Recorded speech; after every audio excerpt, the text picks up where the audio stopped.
Balita time! Oh, huwag kang benta ng benta. Alamin mo yung mga nangyayari sa ating bansa, no? Okay. Ko-comment lang ako doon sa news na may isang vlogger kasi na nagpunta ng Ilocos. Pinakita niya yung mga ghost project at sa mga substandard ng flood control. At yung vlogger, hinahanap si Bin Dizon.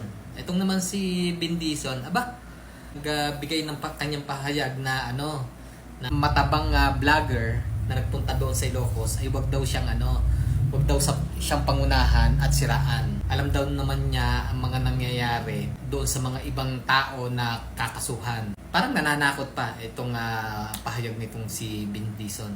Aba sir, huwag ka kasi laging papunta sa Davao. Huwag ka kasi papunta lagi sa Visayas sa Mindanao. Puntahan mo yung Ilocos, di ba? Para at least masabi namin na hindi mo pinagtatakpan yung mga amo mo. Aba, panay ang silit mo doon sa mga project ng ibang congressman. Samantala, wala ka namang makita. Itong Ilocos na baluarte ng amo mo, hindi mo pinupuntahan, lapit-lapit. Pre-visa naman dyan. Ba't ka lumilihis ng lugar?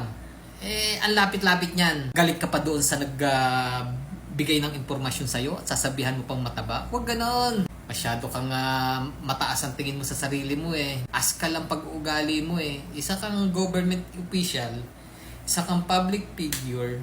So dapat ikaw nagpapakita ka ng magandang halimbawa. Magtataka pa ba tayo na karamihan sa atin ay nagiging balasubas kasi kayo yung pinagmumulan. Pinagmumulan kayo ng mga maling halimbawa na dapat kayo yung tinutularan namin, di ba? Huwag kang masyadong magsabi ng mataba, huwag kang mapaglait ng ibang kapwa. Pinapakita mo lang na wala kang pagkakaiba dyan sa mga amo mo na pinaglilingkuran. Hinihintay ka ng taong bayan na pumunta doon sa Ilocos at makita mo kung ano yung mga substandard at mga ghost project na meron ang iyong mga amo. Hello, Mr. Dizon!